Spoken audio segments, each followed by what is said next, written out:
Hello, everyone. Uh, Welcome. Thursday. We are at Thursday, July 15th, 2021. Hello, I am Solid Blue Sister, and welcome to My Turn to Talk. Since this is my last show of the week, I do shows Monday through Thursday. I just wanted to talk about, some of everything, even though my shows start off with one topic and it always evolves into something else. But, today there's just so much in the news right now, so much in the news. And,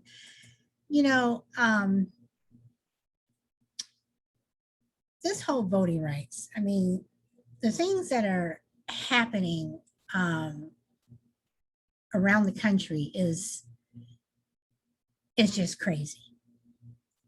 It is really, really crazy. And, we have Confederate statues coming down. You have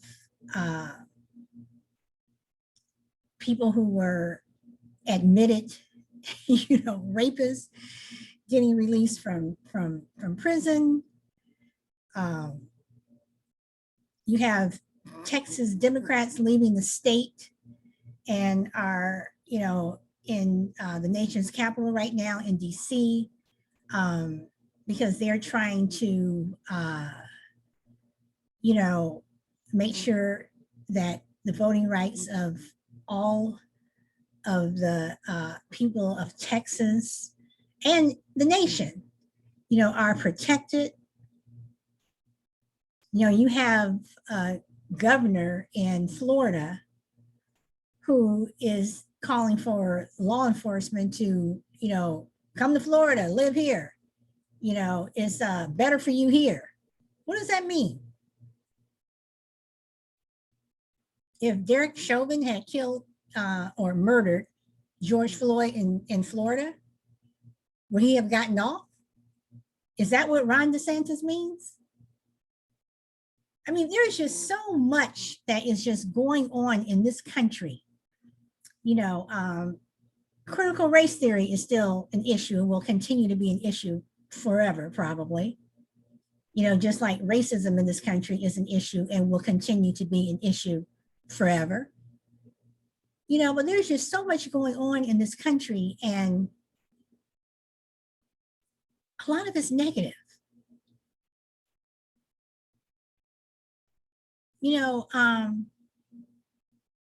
Back when Columbine happened, when the Columbine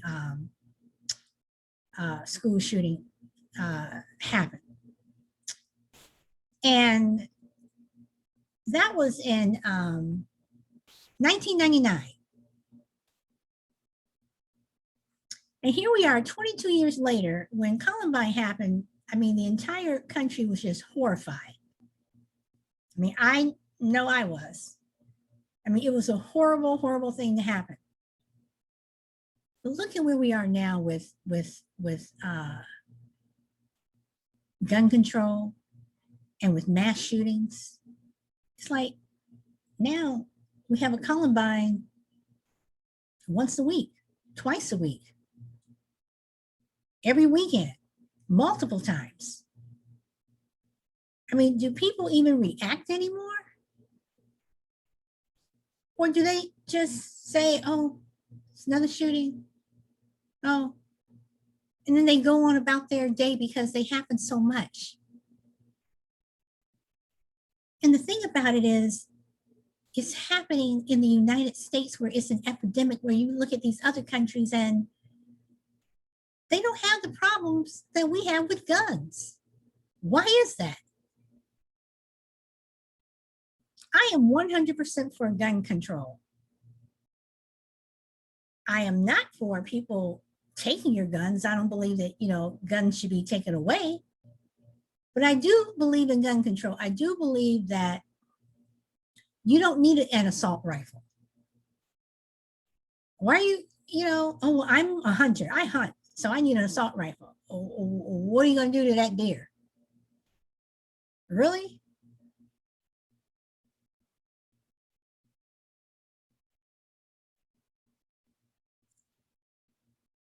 I think that guns do not belong in the hands of known criminals. I don't think some police officers should, should have guns. But I do believe that a citizen does have the right to bear arms if you're responsible. But if you're just going to go use it just to go shoot, a group of people or shoot someone because of the color of their skin, or you're a police officer and you're just going to go bang, bang, to a certain group of people, no, I don't think you should have a gun. But mass shootings and I mean, and just shootings period in America, it's an epidemic. We're the only country.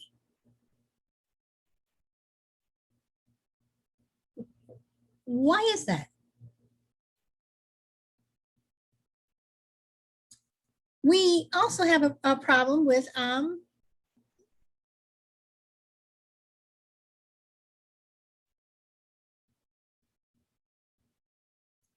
white nationalists that we already knew were around. But in 2015, when the former guy came down that escalator and made that totally and completely disgusting racist comments about Mexicans, all of a sudden, all of the white nationalists and all the racists came out. They outed themselves. Hate crimes in the last 5 years have increased tremendously. And this is not something that I'm making up. I'm not making this up. You can go look this up yourself.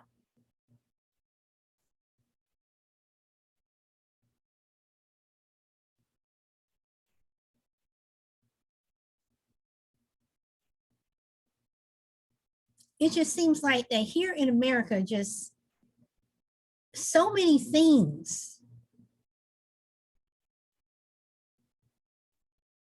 are just not right. And someone could say, well, why, if you don't like America, why don't you leave? Yeah, I could. But I'm not going to leave a country that my ancestors, my people, broke their backs for, lynched, raped, and enslaved for this country. I'm not. I deserve to be here. But it doesn't mean that I can't do something to try to make this country better.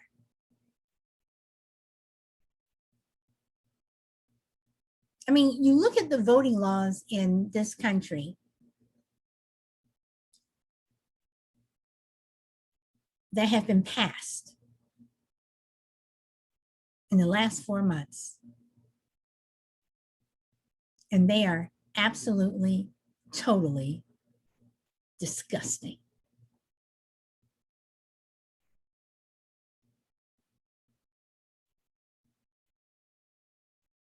We already have racism in this country. Do we need to compound it and make it even worse with these voting laws? Do we?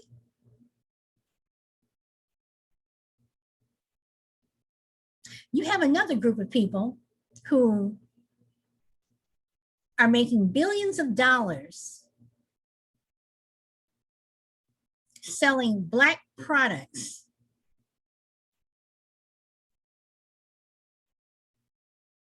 in Black neighborhoods. But when Black people go into those stores, they're treated horribly and with just in your face racism. But yet you're coming into Black neighborhoods to open your stores and sell products.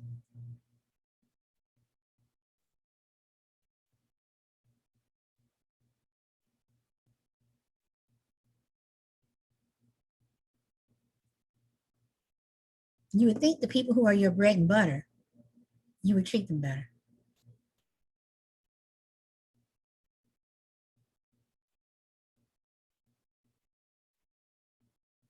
hell, we still have, dogs, that are being abused by their owners.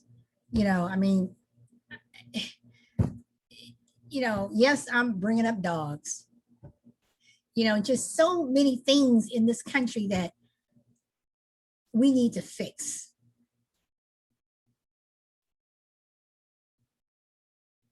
But the voting,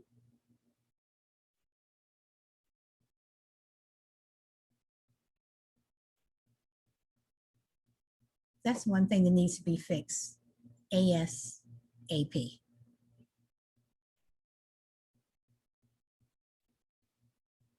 So once again, I am calling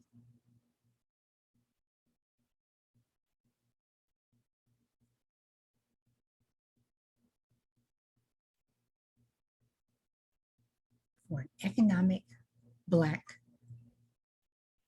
boycott, or a Black economic boycott, however you want to say it. African Americans and people of African descent in this country have massive buying power. We spend a lot of money. And I am going to keep pushing it. A lot of people don't watch my show, but it'll get out there.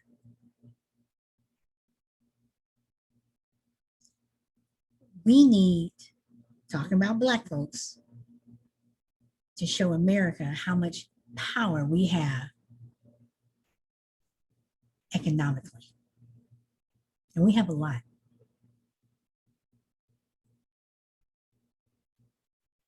Only shop at Black-owned businesses. And those Black-owned businesses, be ready to accept customers and treat them fairly and kindly and with courtesy. Not saying that you don't, but it's something that we should always do.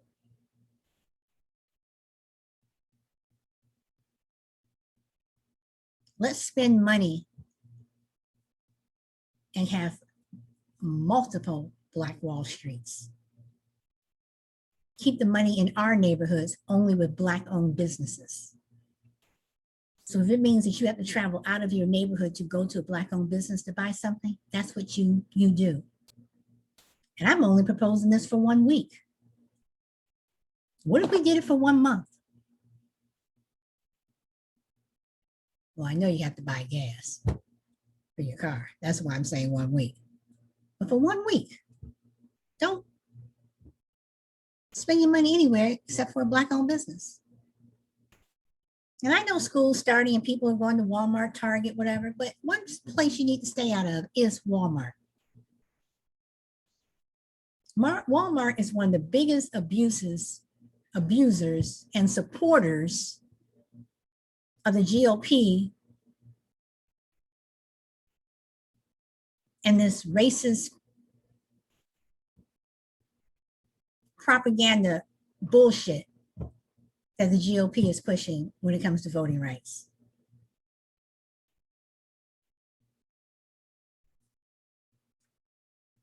We're back in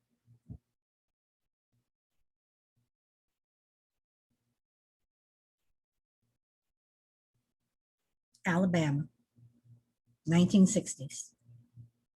And pretty soon we're going to be back in 1955 in Montgomery, because they're going to be telling us to get on the back of the bus.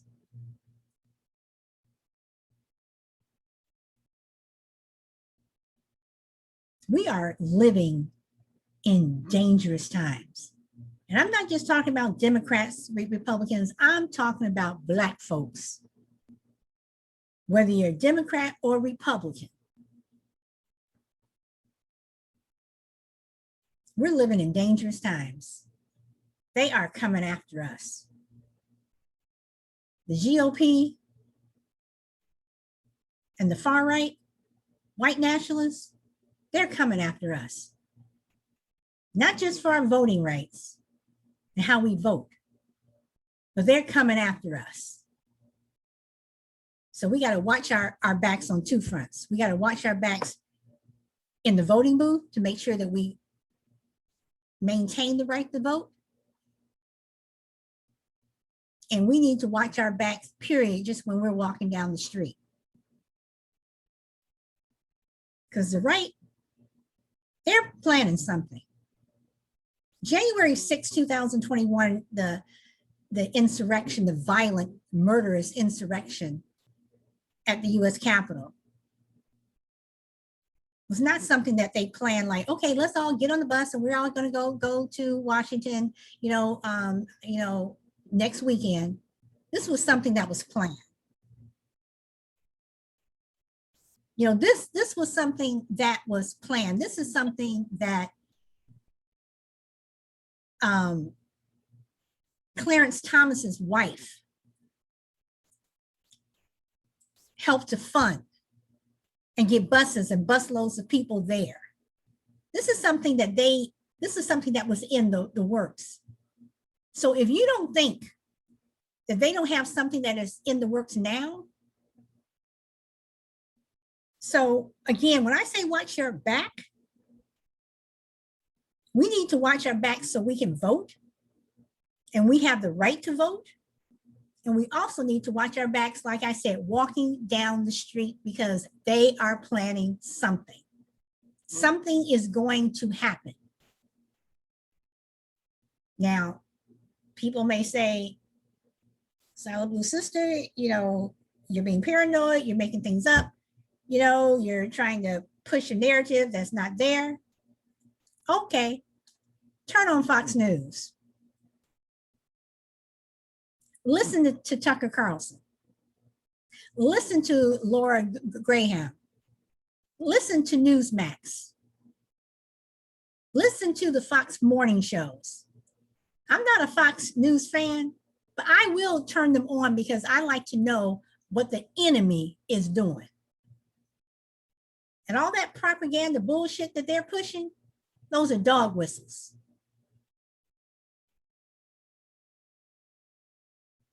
And the dogs, they're hearing them loud and clear.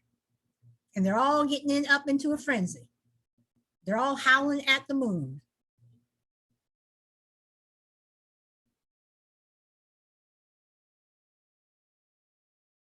January 6th is going to be a repeat, but it's not going to be at the nation's capital. I mean, it may be, but it's going to be on the streets of America, because the right, the GOP, white nationals, the Klan, the Proud Boys, the one percenters, whatever you want to call them,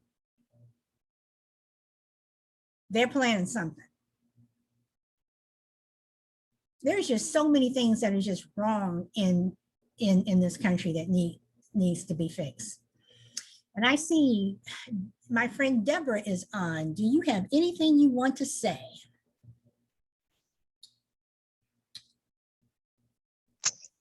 Not yet. Okay, well, I will keep going.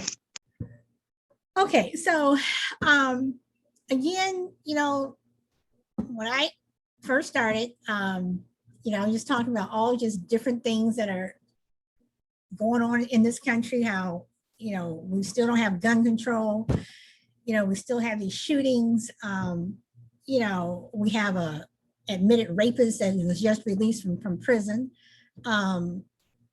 It's just, every time you turn on the news, it's something else, and let's talk about the Texas Democrats that I mentioned earlier. So now there's a warrant out for one of the Democrats from Texas for their arrest for leaving the state. And are we in Russia? Are we in North Korea?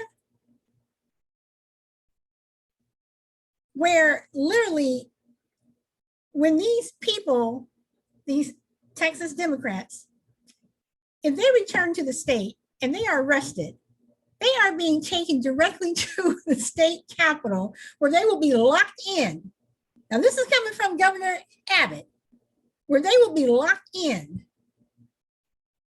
so they can take this vote. And whether or not the Democrats vote or not, the rule is they all have to be there. Hence the reason why the Democrats packed up and they left. So my next question is this. Governor Abbott, if the Texas Democrats stay out for 3 weeks, which is special session supposed to be over in 3 weeks, are you going to threaten their families? Are you going to put their wives in jail, their children in jail? Are you going to threaten to take their children away and put them in foster care or whatever? All because of a vote? All because of a racist vote? All because of a vote that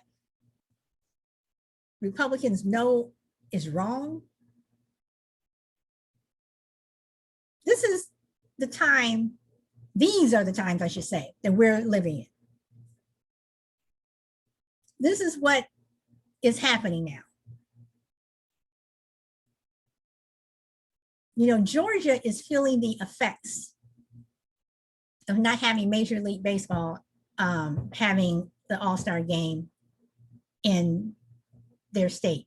They're feeling the financial effects. Good. Hence another reason why we need to have a Black economic boycott.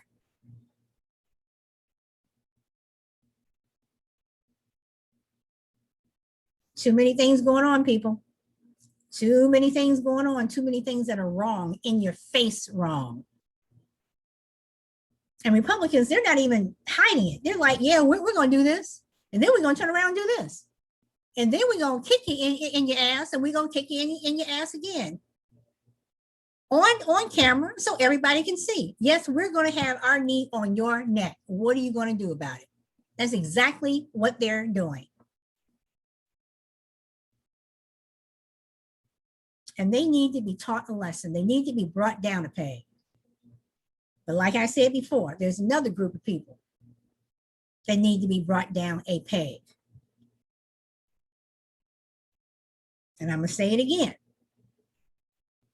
You come into our neighborhoods, Black neighborhoods, you open up shops in our neighborhoods selling Black products. We're your bread and butter, and we come into your store and you treat us like crap. Once again, economic Black boycott, or Black economic boycott, however you want to say it. We need, Black folks need to show America the power that we have when we spend money.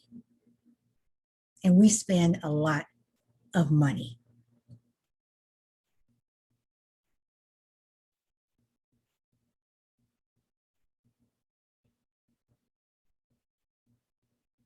I mean, it is just so ridiculous, the amount of, you know, crap that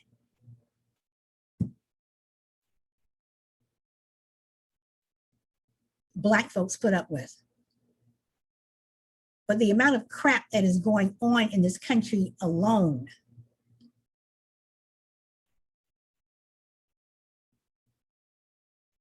Yeah, I don't know. It's like, you know, when I watch the news, and, you know, MSNBC is my choice. And when I'm flipping the channels and I'm just listening to what a lot of people have to say, and, you know, I even listen to news from other countries. And even though, you know, you look at some place like Russia, yeah, you know, Putin's an ass. But aside from the politics, why do they not have mass shootings? Why does Germany not have mass shootings? Why does Italy, you know, and Spain, and, you know, and China and all these other places, why do they not have mass shootings? Why is it just America? Why is that? Is it because of our Constitution? Or is it because we have a bunch of assholes who want to run around with guns who consistently say, you know, you're not going to take my gun away. You're not going to take my gun away, while they're marching, you know, someplace like the state capitol in Michigan, storming the doors, demanding to see the governor because she's telling you have to put on a mask. We talking about those people? Is that the reason why?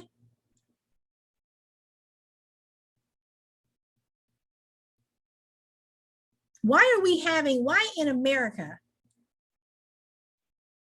I'm not talking about someplace like India, you know, who cannot afford, and some of these other countries who cannot afford to buy, you know, the vaccines that America has, you know, the Pfizers and the Modernas, or even the Johnson and Johnson vaccine.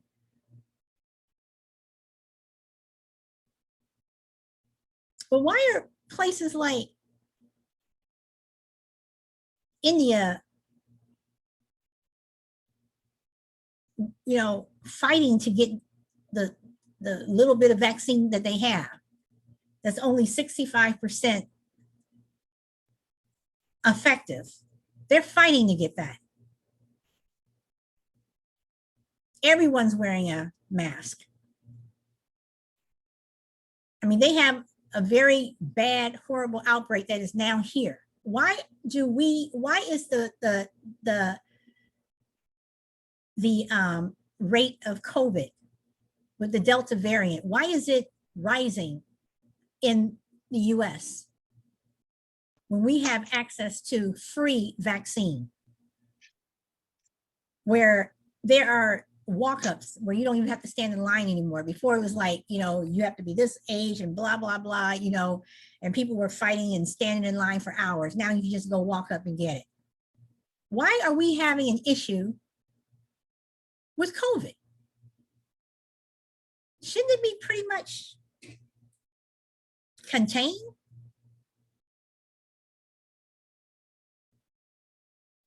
Nope.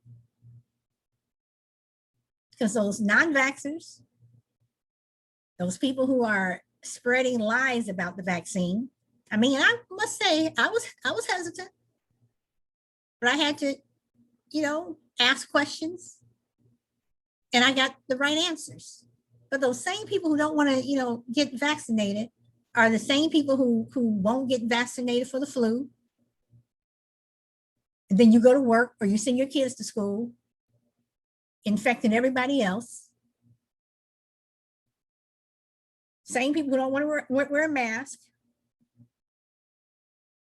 Same people who were going to assassinate the governor of Michigan over a mask.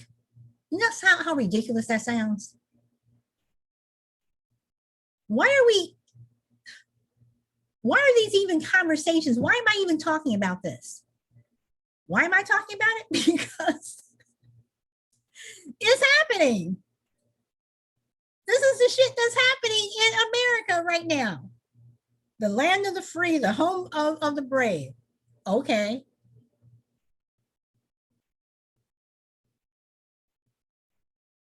Only in America. You know, it's interesting when people say that only in America can you do this. Only in America can you do that. You know what? You're absolutely right. Only in America can you act like a damn fool and get away with it.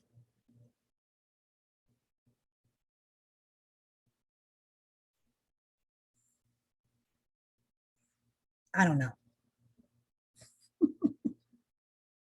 I don't know. You know, like I say, every day you turn on the news is something else.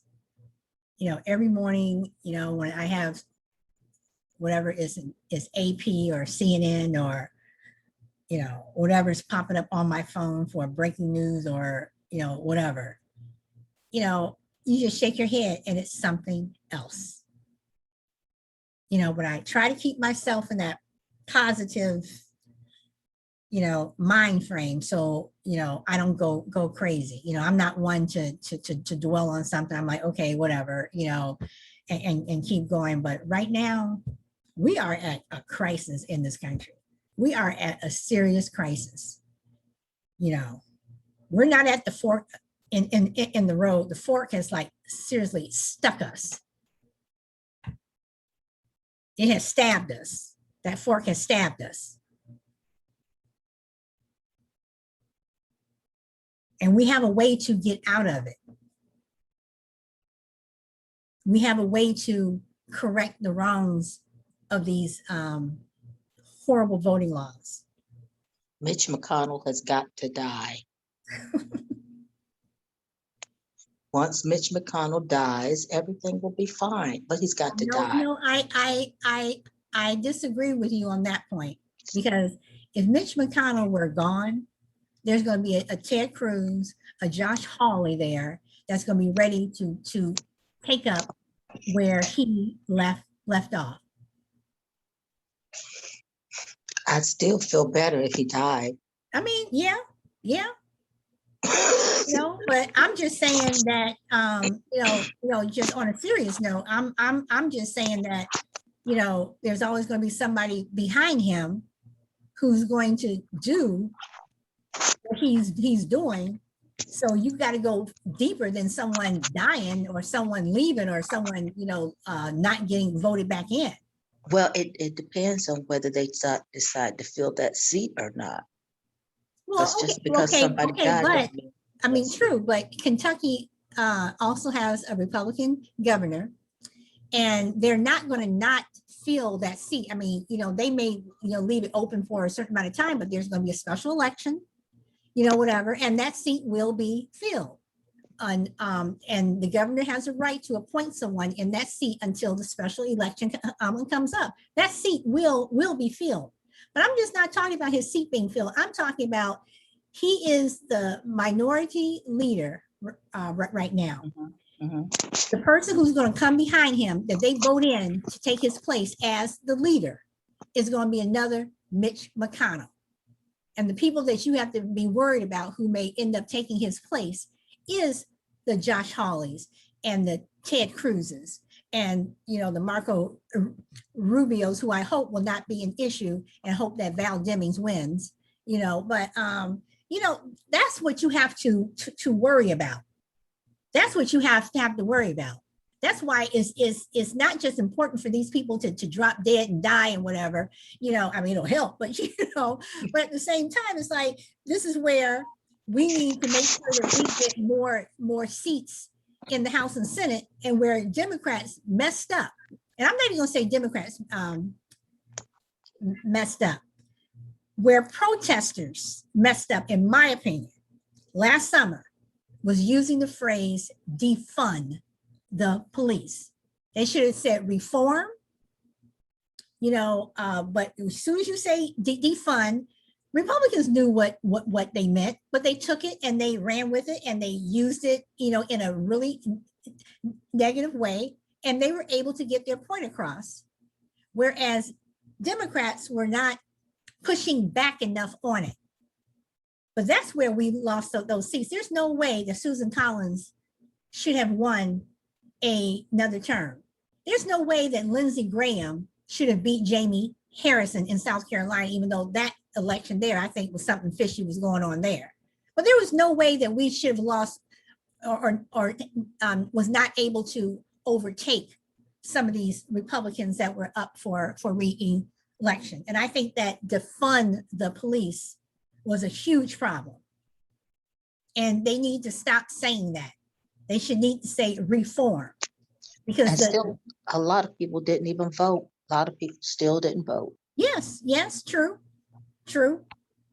And hopefully it's like, when will the lesson be learned? We saw what happened in 16.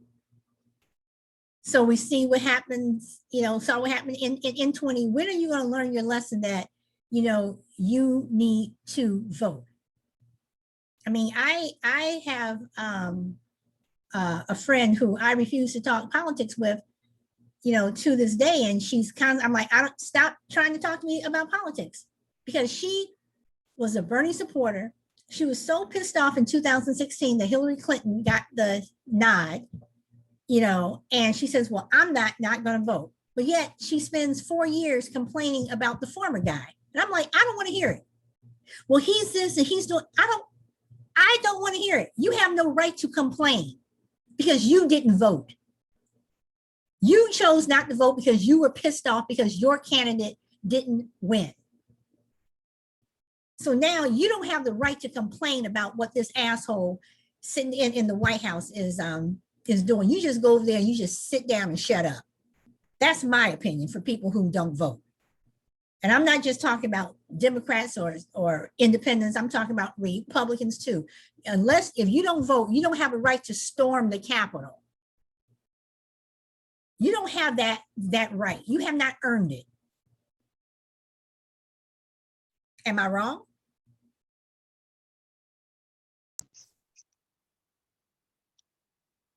I don't even understand those people. They wanted to hang Pence and turn over an election that they didn't vote in. That's my point. That is Makes my no point. sense. It doesn't make any sense. I mean, how am I going to, jump up and down, and say,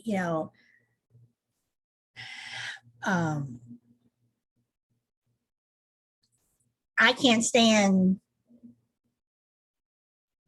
steak. I don't like eating steak. I cannot, I can't stand steak. Well, have you ever tasted it? No. So how are you gonna sit here and talk about that you don't like it because everybody else is saying it because you're going along with the crowd? I mean, I look at the people who stormed the Capitol, and like it was said before, Blue Lives Matter so much, but you're taking an American flag and you're beating a police officer with it. You care about the flag so much, but you're using it as a weapon to hurt someone and kill them and maim them. You care about the flag so much that, you're desecrating it by having it on the back of your truck. You care about democracy so much, and we're not going to let, Trump lose and blah, blah, blah, but you didn't vote for him. You didn't vote for anybody. It would be different if you voted for him, but you didn't. Probably wasn't even registered to vote. Exactly. And the same thing with what went on in Georgia. When Warnock and what's the other one's name? You gotta keep up. There's so many people to keep up with. Ossoff. Yes, Ossoff, John Ossoff. It's like when they won and you had Republicans out there, just pissed off and we need a recount, whatever. You didn't even vote. So your vote's not going to be recounted. You chose not to vote. You chose to listen to a fool who said, don't vote, stay home because the election's going to be rigged. You chose to be an idiot.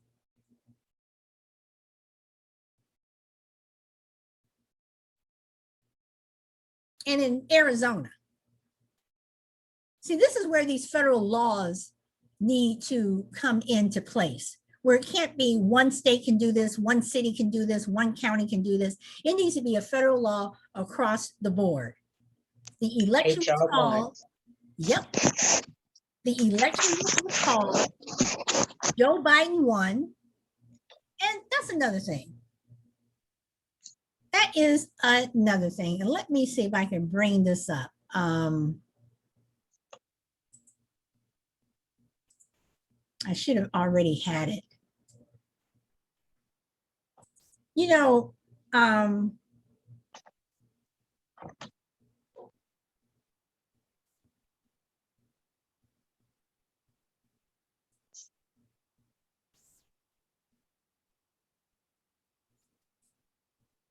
Okay. All right. So Joe Biden won. Why are states even allowed to count votes 10 months, 8 months after the fact? I think it has something to do with the state's constitution and how it's written. Okay. You don't think there is a problem with that? Oh, hell yeah. It's not just Arizona. I mean, but I think all state, yeah, it's wrong. Mhm. That's why we need HR 1.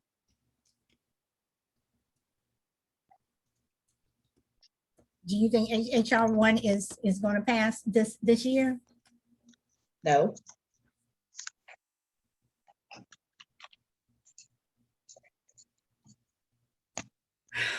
Nope, because they don't want it to pass because of that Donald one Trump. statement in there.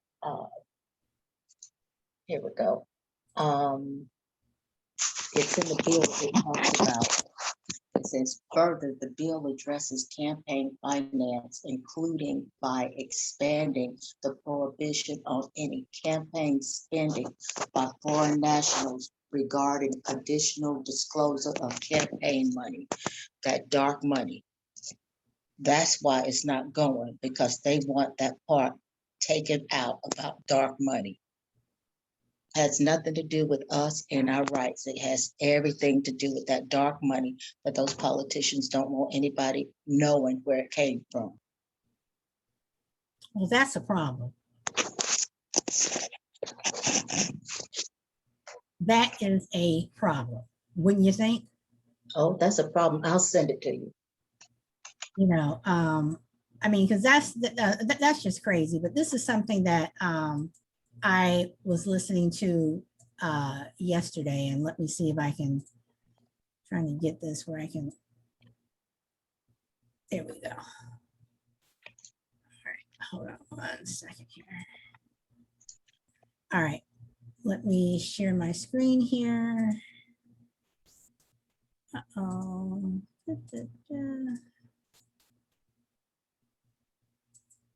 All right.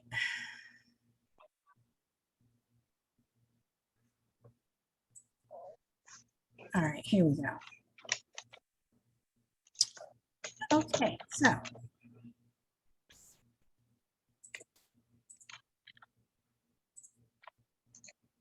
quote, he could not fathom that the conservative news network he had long considered an extension of his campaign was the first news organization to call Arizona for Biden. Then Giuliani re-enters the scene. Quote, he pushed the president to forget about Arizona, to forget about the Arizona call, and just say he won, to step into the East Room and deliver a victory speech. Never mind that Meadows had earlier snapped at Giuliani and said the president couldn't just declare himself the winner. Just go declare victory right now, Giuliani told Trump. You've got to go declare victory now. Giuliani's interjections of his just say you won strategy infuriated Trump's campaign advisors. It's hard to be the responsible parent when there's a cool uncle around taking the kid to the movies and driving him around in a Corvette. One of these advisors recalled that sort of a metaphor there. And Carol Leonnig and Philip Rucker will be our guests about this book next week. Will they, though? My God. I mean, I really was actually quite moved by Joe Biden's speech because that's where we are because of moments like that. And millions of Americans, according to Liz Cheney and many others, have been misled about what happened. Yeah, and you can see again in Carol and Phil's book, which we can't wait to read and talk to them about next week, amazing. Just how casual Trump and his team are with our democracy. And just go out and say you won, who cares? Your people will be behind you all the way. Yeah. And Eugene, you watch sort of the birth of this lie, and you see the seed that was planted on that night by Rudy Giuliani and others. Of course, Donald Trump just happy to go along with it and fan those flames. And you see where it led us right to the steps of the Capitol on January 6th. Oh, absolutely. How disturbing, right, to read that as it came out. I also can't wait to read the book.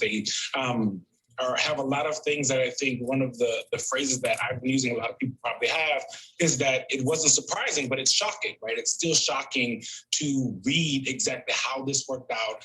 We knew it had to come from somewhere. It's not that surprising that Rudy Giuliani was the first person to. Okay, I'm going to stop it there, but I do want to go back.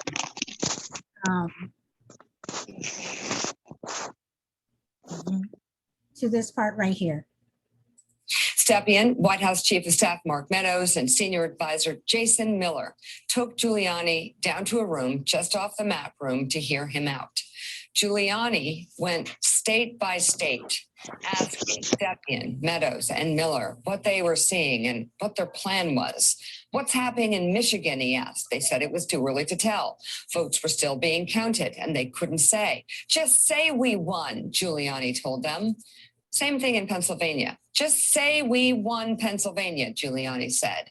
His grand plan was to just say Trump won, state after state, based on nothing. Stepien, Miller, and Meadows thought his argument was both incoherent and irresponsible. We can't do that, Meadows said, raising his voice. We can't. The book then details how Trump ordered his advisors to call top executives and hosts at Fox News to push back at its projection that Joe Biden had won the state of Arizona. Trump was livid, the book claims, adding, quote, he could not fathom that the conservative news network he had long considered an extension of his campaign was the first news organization to call Arizona for Biden. Then Giuliani re-enters the scene, quote, he pushed the president to forget about Arizona, to forget about the Arizona. Okay, so what do you think about? I'm just surprised that it actually came out. I mean, I'm not surprised it happened. I'm just surprised that it actually came out of somebody's news article. I'm just really surprised it hit like the media, actually. I mean, just say you won. Just say you won. I won. That's what they do. That's what they do. Okay, so my next question is this. Let's say that the former guy said, I won the state of Arizona and I won Michigan and I won Pennsylvania, whatever, and whatever. Right. Do you think that he would still be in the White House? Or do you think that it would have been literally something where the military would have had to get involved and literally physically remove him? Yes, he would have to be physically removed. Yes. These are dangerous times that we are living in, and you know, I'm glad that all of this stuff is coming out, even though you're still going to have, you know, the maggots out there who will forever believe that, you know, the election was stolen, you know. But one thing that the former guy said that was correct, and he got it from Hitler, because he even said that Hitler said, and Hitler did say it. You know, if you read Mein Kampf, it's a very interesting book. And Hitler did say, you tell someone something enough, and if you repeat it enough, people who you want to believe it will. That's what Hitler did. And that's what the former guy did. And he is still doing. So unfortunately, you have people who don't have many brain cells who believe this stuff. I think a lot of them are cowards. They are. They're cowards. They don't want to stand up and do what they know is right. You know what though, but in the end, you know, you have people who want an all-white country. They want to live in an all-white city. You know, it's never going to happen. But all these people who want everything all white, you still end up needing people who don't look like you. And I say that when I think about sundown towns, that, you know, if you were a domestic, you know, you were a maid or whatever, and you're working in a sundown town, doesn't matter who you're working for, whose house you're cleaning. I could be cleaning your house. But if I'm in that town, usually after 6 p.m., usually after sundown, after 6 p.m., I risk my life. So it's okay for us to come in there and clean your toilet, but you don't want us around. It's okay for us to come in and cook your food, but you don't want to live next door to us. Don't make no sense, does it? No, it really doesn't. You know, and you know, when I was doing research on sundown towns, it amazed me of how many sundown towns that there were as early as 2010. And there are still some. There are still technically some sundown towns that the laws were never removed from the books. You look at Texas. And you look at Arkansas. Mm-hmm. You know, where you know, so technically, you know, but I'm just saying, I can't be in your, I can come there, but you want to make sure that I'm there. And another thing, think about this. During the Montgomery boycott of 1955, okay, Alabama was full of sundown towns. Okay, so you had Negroes who were walking to work because they were not taking the bus. But these same white people who thought it was funny when I would go and put my dime into the, you know, pay my fare to have to get off the bus and go back into the back. They thought it was funny if the bus driver drove off. Were the same people who were harassing me to take the bus to go to work in your sundown town, because they didn't like the fact that I was striking against the bus company.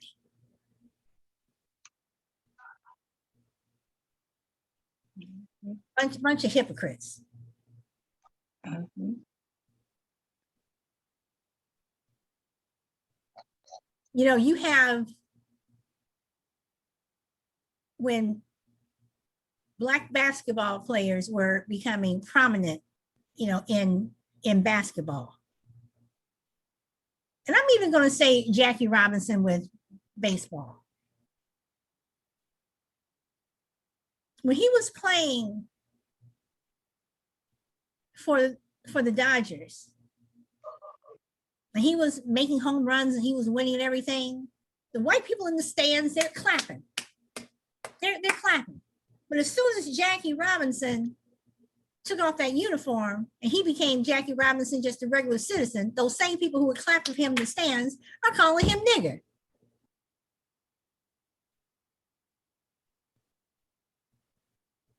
His house is being vandalized. We don't want you in this neighborhood. But they're going to stand and clap for him when he's playing baseball. How does that happen?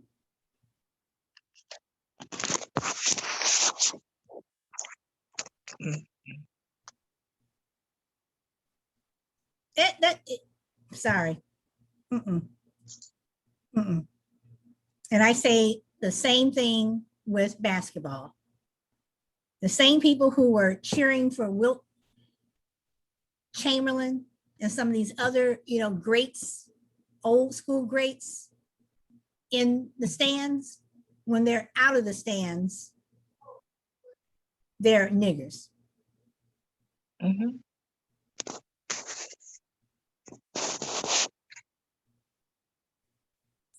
You need us.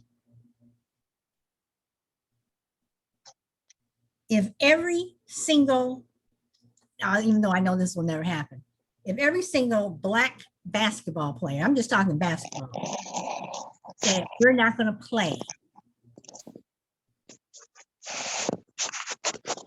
until voting rights or whatever, not only will it impact the NBA immediately, just think of how much money every city would lose who have these teams.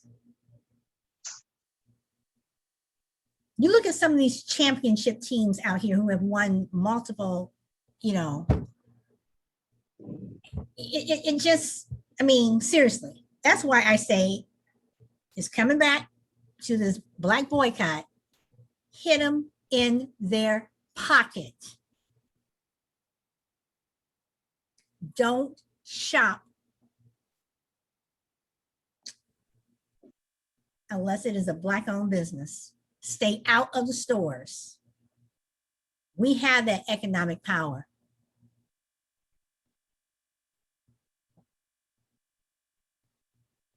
I mean, you just look at how much money some of these sports teams lost just when the few weeks or whatever before they instituted some policies with COVID.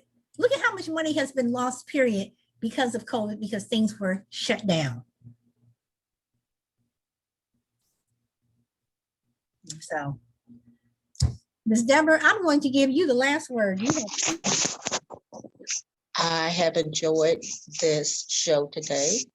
It was fun. And I learned. Well, hopefully it was informative, and I have learned from you, and you've actually given me an idea for a show, and I'm going to talk to you about that offline. But I appreciate you. I appreciate you coming. And I am Solid Blue Sister. This is my turn to talk. Always speak your truth, and I will see you next time. Take care. All right.